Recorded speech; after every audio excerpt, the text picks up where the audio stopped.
Bonjour tout le monde. Dans cette capsule, nous allons entamer le thème numéro 2 relatif au développement, approche théorique et évolution. Nous allons parler ici des notions ou des concepts de base.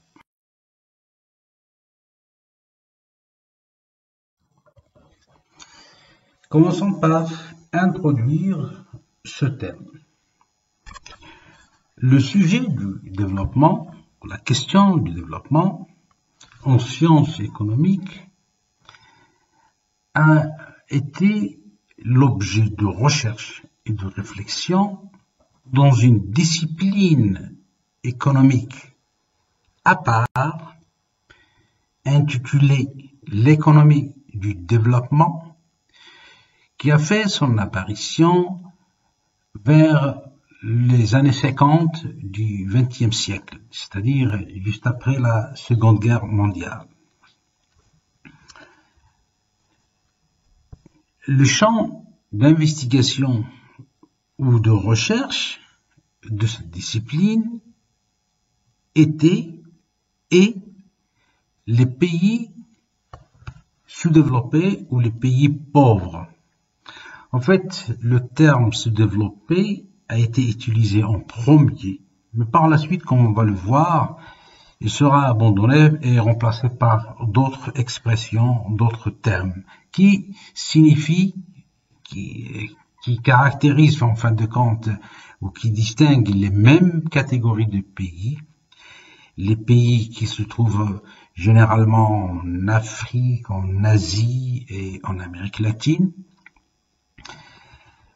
Mais le terme va, comme on va le voir, il va évoluer. Le débat au sein de cette discipline, c'est-à-dire l'économie du développement, porte sur deux choses essentielles, deux éléments essentiels. D'abord, les objectifs, c'est-à-dire que ce qu'on entend par développement, c'est quoi le développement? Et là, on doit vraiment caractériser cette notion, cet état, le développement, qui est un objectif l'objectif que beaucoup de pays aspirent à son atteinte, et par la suite, déterminer les facteurs et les moyens et préciser les conditions nécessaires pour réaliser cet objectif, à savoir le développement. Donc ce sont deux éléments ou deux préoccupations importantes au sein de cette discipline. Cette discipline, l'économie du développement, adopte une approche à dominante plutôt normative. C'est-à-dire le normatif y est très dominant. Pour quelle raison? En fait, au sein de cette discipline, on ne cherche pas à analyser, à comprendre, à critiquer un développement existant, un développement déjà réalisé, mais au contraire, on essaie d'abord d'imaginer, comme on l'a dit précédemment, un modèle de développement, une situation vers laquelle doit tendre une société, une économie, pour que l'on puisse qualifier cette économie de développée. Une fois que cette situation, cet objectif ultime est bien décrit, bien limité, etc., ça veut dire une description de ce modèle, cette situation modèle, on doit par la suite dire voilà ce qu'on doit faire et voilà ce qu'on ne doit pas faire. C'est-à-dire on est en train de présenter un certain nombre de conditions, de règles, si vous voulez, de conduite pour justement une économie arrive à sa situation ultime, à savoir le développement. Et donc c'est pour ces raisons-là que l'approche normative est très dominante dans la discipline, cette nouvelle discipline, l'économie du développement.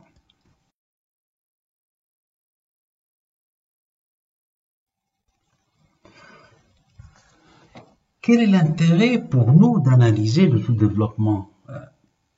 Pourquoi on le fait? Pourquoi on fait cette analyse? Pourquoi on étudie le sous-développement et par conséquent le développement? En fait, d'abord il faut savoir que une grande partie, la majorité de la population mondiale vit dans des pays qu'on peut qualifier de sous-développés ou en voie de développement, ou etc. Donc, c'est une raison fondamentale. Deuxième raison, c'est que les conséquences du sous-développement sont graves à l'échelle nationale, mais également à l'échelle internationale. Si on se réfère uniquement au phénomène de l'immigration clandestine, vous voyez que l'Europe, par exemple, ne cesse de faire ou d'adopter des politiques pour justement des politiques d'immigration pour protéger ses frontières. Parce que son voisinage, l'Afrique, qui est un pourvoyeur de clandestins, d'immigrants clandestins, souffre de beaucoup de problèmes sur le plan économique et social, ce qui amène la population à risquer leur vie pour arriver de l'autre côté de la Méditerranée.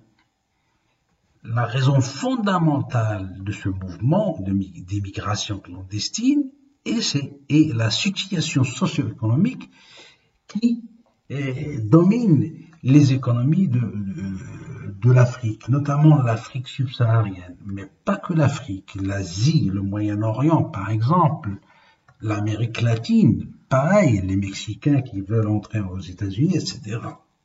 Donc, voilà mais à l'échelle nationale, c'est grave aussi, parce que lorsqu'on est en situation de sous-développement, on n'a pas d'enseignement de qualité, ou pas du tout. Le service d'enseignement, d'éducation n'est pas accessible à tout le monde.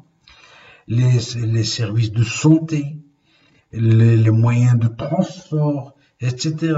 Ce qui crée, en fin de compte, beaucoup de tensions dans la société. Et c'est lié, ça fait, si vous voulez, sa situation risque de compromettre la paix sociale dans un pays. Une troisième raison, c'est que cette situation de sous-développement qui oppose les pays du Nord, les pays développés, et les pays du Sud, les pays sous-développés, crée également des situations conflictuelles, ce qui n'est pas sans gravité pour tout le monde.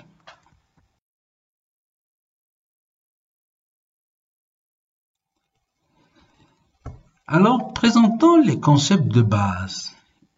Et ici, nous avons deux notions fondamentales, le développement et le sous-développement. Remarquez qu'il s'agit en fait de compte des deux faces de la même médaille, le développement et le sous-développement.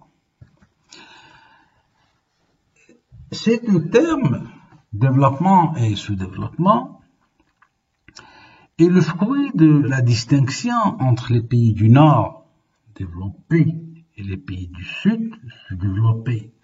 C'est-à-dire à partir de la comparaison des situations socio-économiques entre les pays industrialisés, les pays du Nord, et la situation économique et sociale dans les autres pays du monde, notamment en Afrique et en Asie, on a qualifié les premiers, les pays du Nord, de développés et les pays du Sud de sous-développés. Donc, vous voyez, ces deux termes-là, ces deux notions, sont nés d'une comparaison.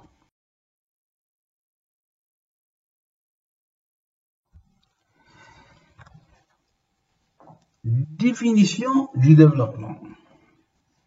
Nous allons ici présenter la définition proposée par l'économiste français François Peyroux, qu'on a déjà vu à propos de la croissance. Alors, pour François Peyroux, c'est quoi le développement?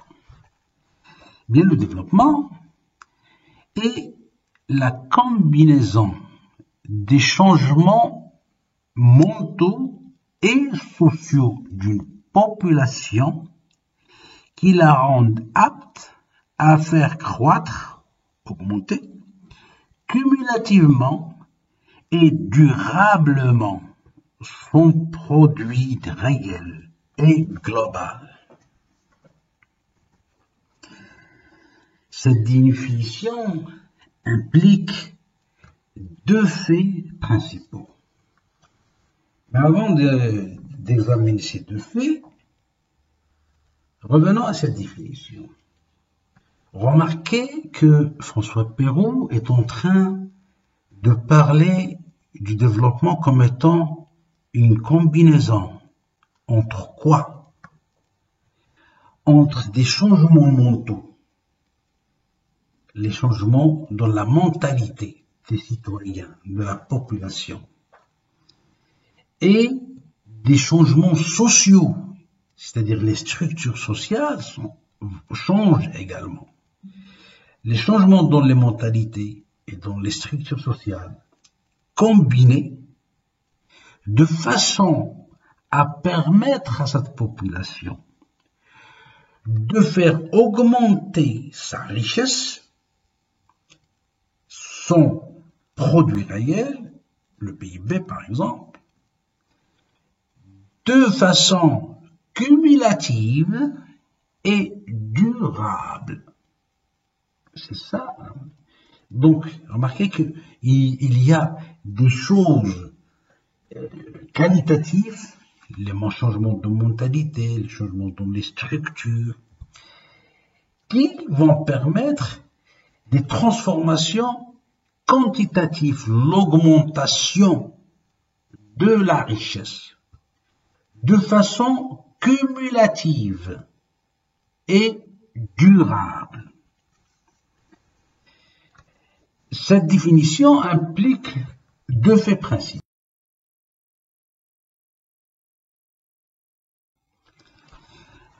D'abord, si la croissance peut se réaliser sans forcément entraîner le développement, il y a tout de même une forte interdépendance entre croissance et développement. Le développement est source de croissance et nécessaire et nécessite plutôt une accumulation initiale. En fait, ici, l'idée principale à retenir, c'est que il est vrai que lorsqu'on dit croissance, on ne dit pas forcément développement, mais le développement ne peut se réaliser sans croissance. On a besoin de croissance parce que c'est cette croissance-là qui va nous permettre de réaliser une accumulation initiale qui par la suite nous donne la possibilité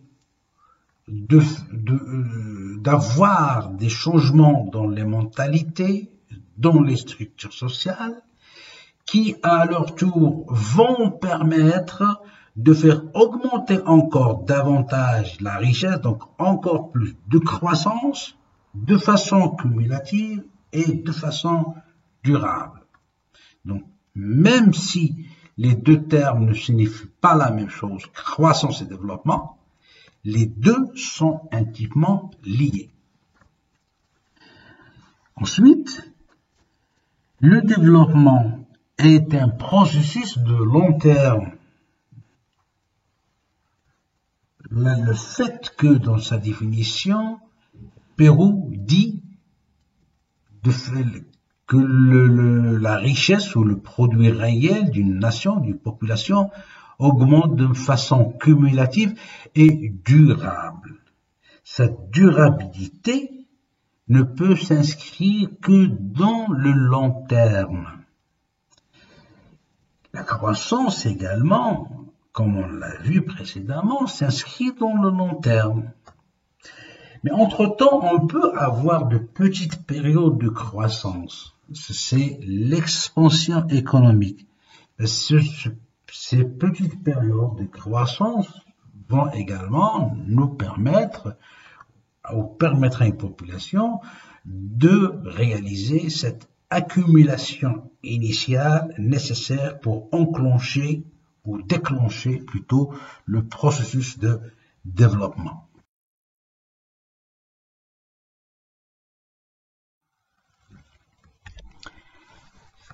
Alors, c'est quoi le sous-développement maintenant? Eh bien, la première des choses, c'est que la situation de ce développement est caractérisée par différentes appellations que nous allons présenter par la suite. Et puis, le contenu même du concept n'est pas homogène. Ça dépend des auteurs ou des organisations ou des organismes qui utilisent le terme.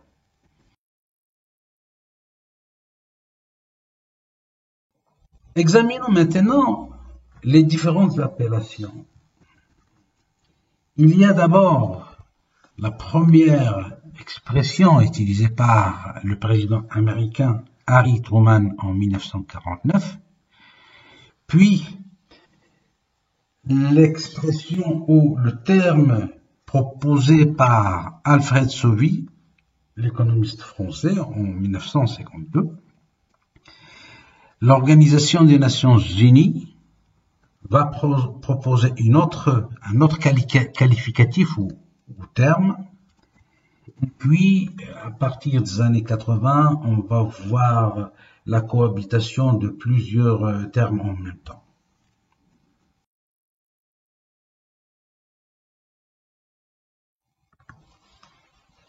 Harry Truman en 1949. Alors, la première fois que l'expression pays sous-développé est utilisée, c'était par le président américain Harry Truman. Cette expression est utilisée par le président américain de l'époque pour donner une justification, une légitimité aux aides que doivent apporter les pays riches, les pays du Nord, aux pays pauvres, les pays du Sud. Pour quelle raison? La raison est purement politique, parce que on ne voulait pas, les Occidentaux, les États-Unis et les pays de l'Europe occidentale ne voulaient surtout pas que les pays du Sud, notamment les pays en Afrique et en Asie, s'alignent avec le bloc Est à l'époque, le bloc mené par l'URSS, le bloc communiste. Donc, l'expression pays sous-développé est une expression qui reflète, en fait, un conflit entre les deux blocs, qui donc reflète le climat de la guerre froide et cette compétition qui se livrait, les deux camps, pour attirer vers eux, chacun de son côté, les pays du Sud.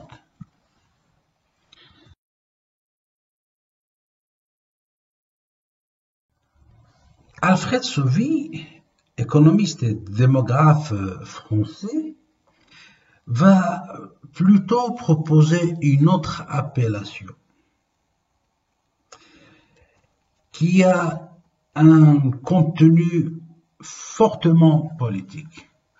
En fait, dans l'expression de Harry Truman, il y a cette compétition entre les deux blocs dominants à l'époque, le bloc Est et le bloc Ouest, qui voulaient chacun de son côté attirer les pays du Sud vers eux. Alfred Sauvy va proposer le terme de tiers-monde pour qualifier les pays sous-développés. Pour quelle raison? Pour lui, c'est une façon de dire aux deux blocs dominants, le premier monde et le deuxième monde, que vous n'êtes pas seul sur cette planète. Il y a un troisième monde, le tiers-monde, les pays du Sud, avec qui il faut compter. Et donc, il ne faut pas prendre, d'après Alfred Sauvy, faut pas, en prenant des décisions à l'échelle internationale, il ne faut pas tenir compte uniquement des intérêts du bloc Est et des intérêts du bloc Ouest, mais il faut également tenir compte de ce tiers-monde.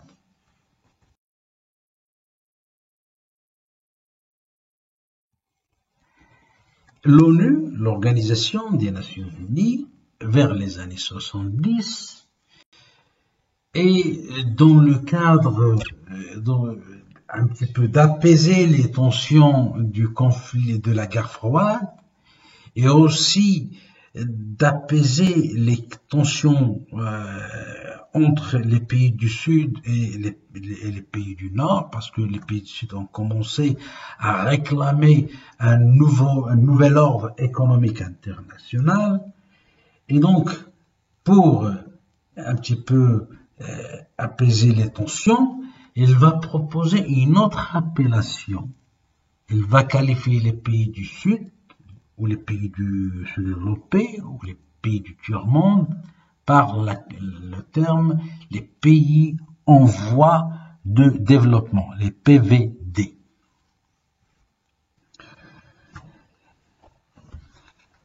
Eh bien, le concept de pays sous-développés était considéré d'abord comme péjoratif, stigmatisant. C'était presque comme une insulte. Et donc, pour un petit peu utiliser des termes plus doux, plus diplomatiques, si vous voulez, on va dire les pays en voie de développement. Ou les pays en développement, les PED.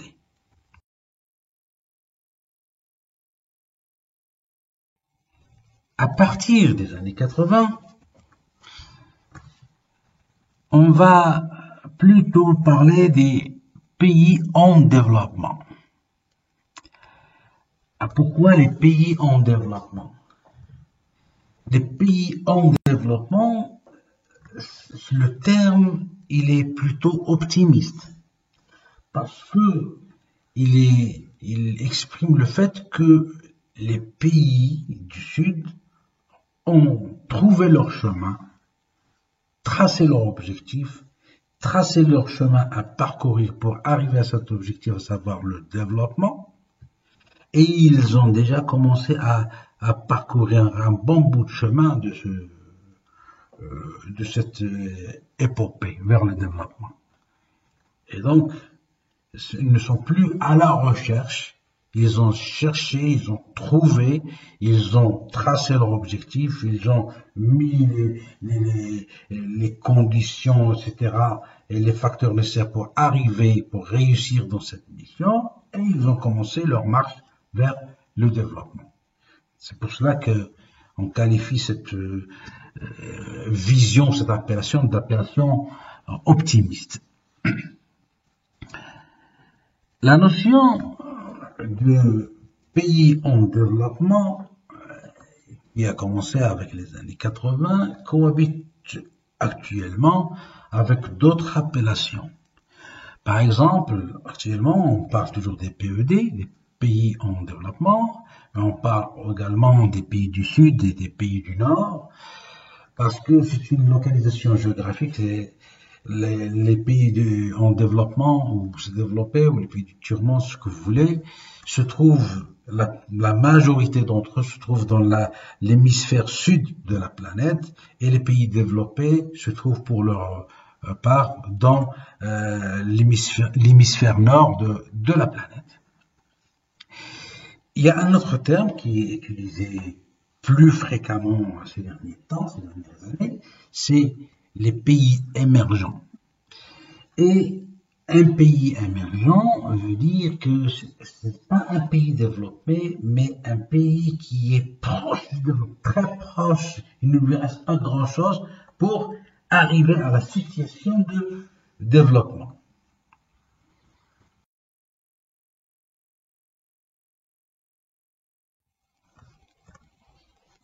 Examinons maintenant le contenu du concept. On va voir successivement que le phénomène du développement est relativement récent. Il est même très récent. Le sous-développement, il est défini dans un premier temps par opposition ou par référence à la sous-industrialisation. Il y a également la théorie des biens ou des besoins essentiels. Et puis le sous-développement selon Sylvie Brunel. Sylvie Brunel est une géographe et économiste française.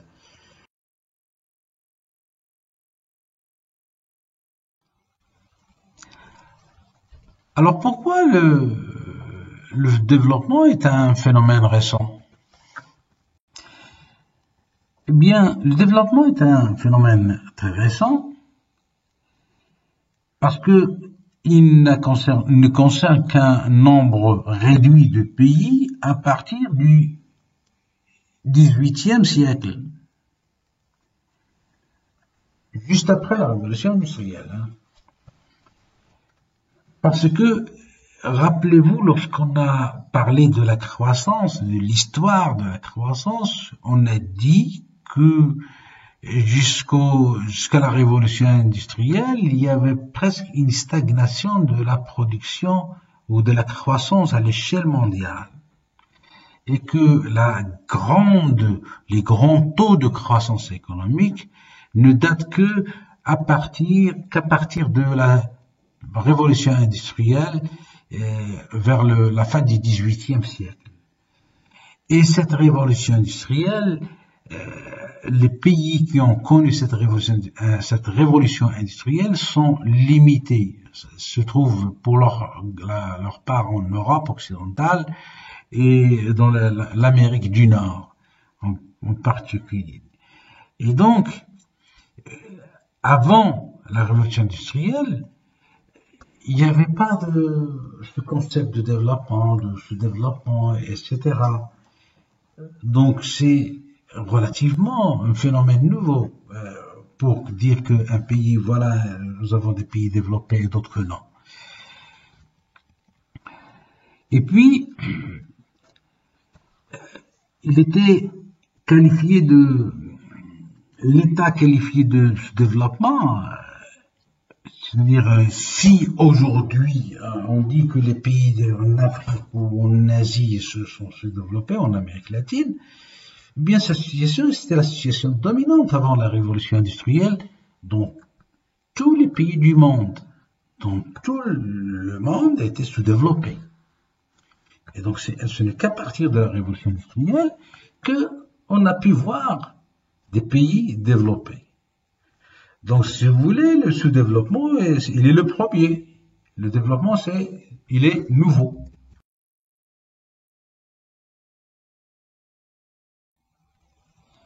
le sous-développement et la sous-industrialisation. Est-ce que le sous-développement signifie que les pays sont sous-industrialisés? Ou un pays est sous-développement et parce que il n'est pas industrialisé? Alors, la notion de sous-développement a d'abord été définie en creux comme une situation de non-industrialisation.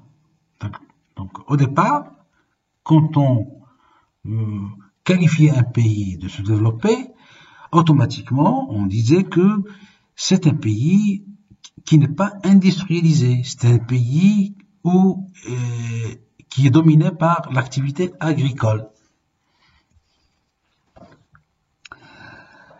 Un pays sous-développé connaît donc des blocages qui empêchent son industrialisation. Donc vous voyez que tout est défini par rapport à cette industrialisation. Le pays sous-développé parce qu'il est non développé, il est sous-développé parce qu'il est non développé. Pourquoi non développé? Parce que les pays développés sont industrialisés. Étant donné qu'il n'est pas industrialisé, donc il n'est pas développé, donc il est sous-développé. Donc c'est un petit peu l'idée. Alors, pourquoi il n'est pas industrialisé? Alors, on dit qu'il y a des blocages qui empêchent le processus d'industrialisation. Donc, on ne voit que les blocages qui empêchent l'industrialisation. On ne voit pas les autres blocages qui empêchent les changements dans la mentalité, qui empêchent le changement dans les structures, etc. Donc, c'est pour cela que le développement, ici, dans cette vision, il est très lié à la question de l'industrialisation. Et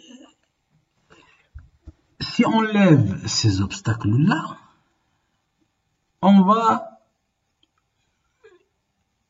déclencher le processus d'industrialisation dans le pays et qui va devenir un pays industrialisé et donc un pays développé.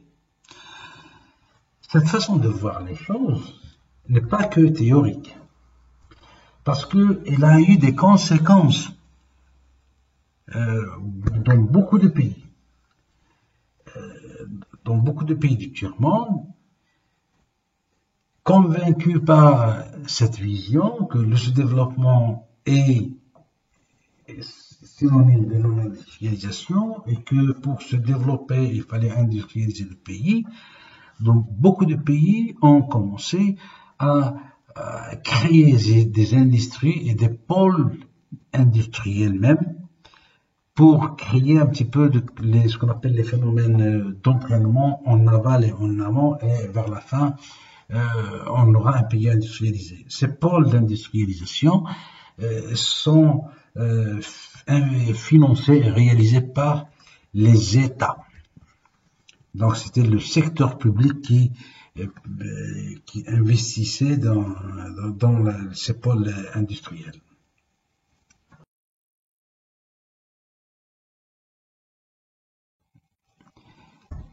La théorie des biens essentiels va définir le sous-développement d'une autre manière.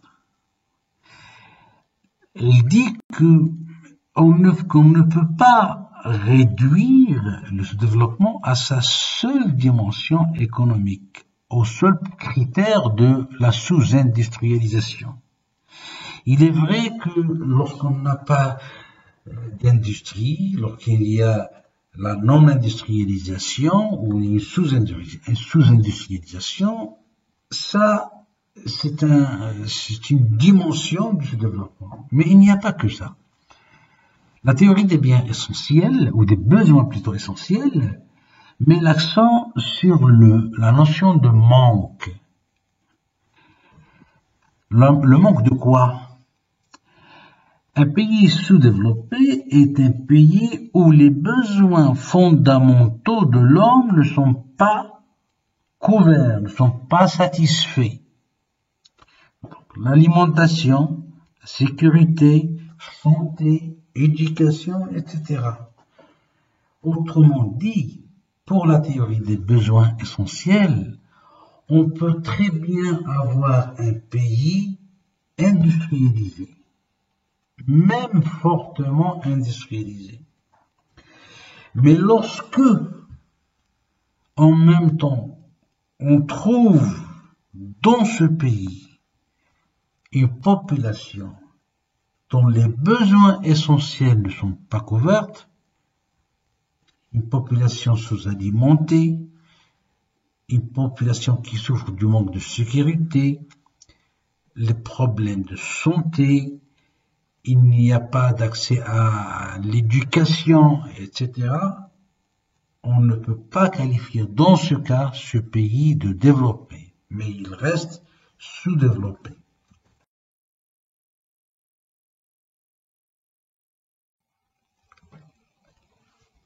Pour Sylvie Brunel,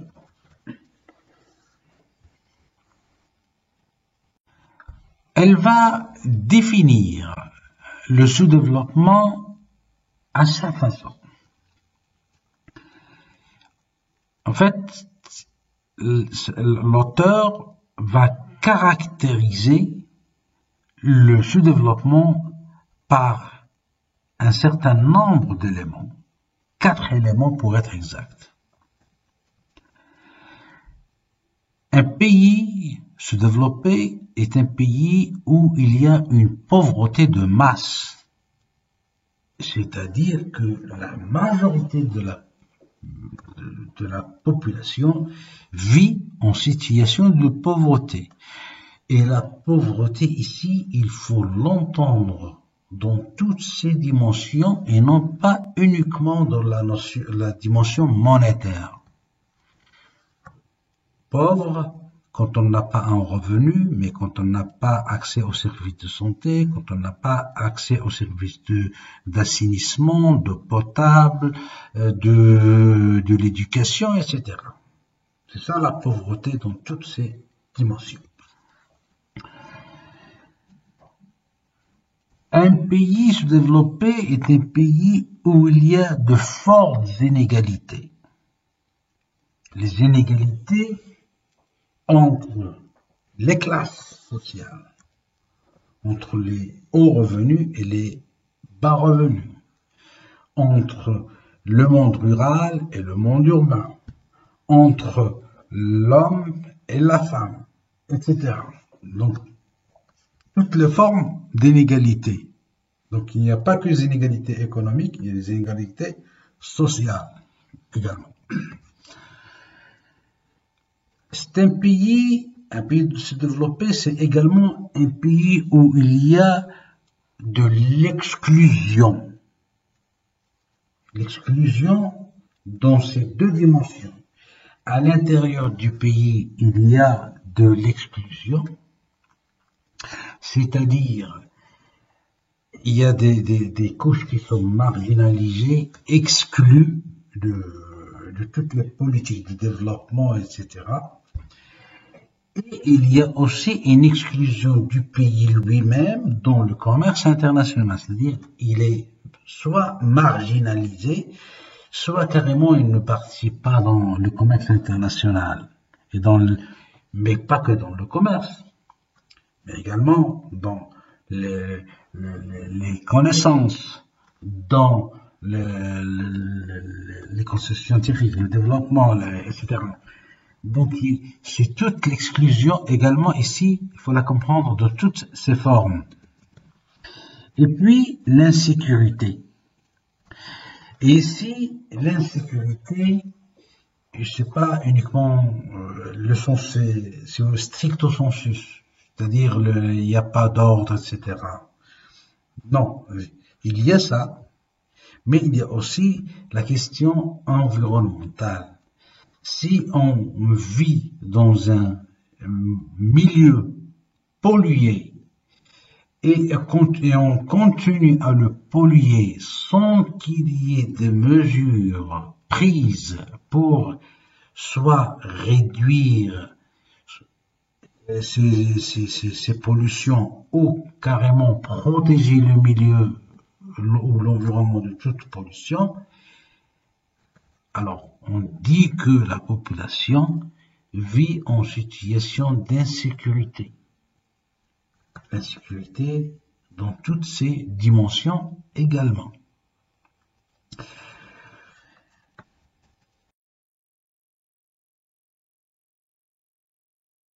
Merci pour votre attention et à la prochaine capsule.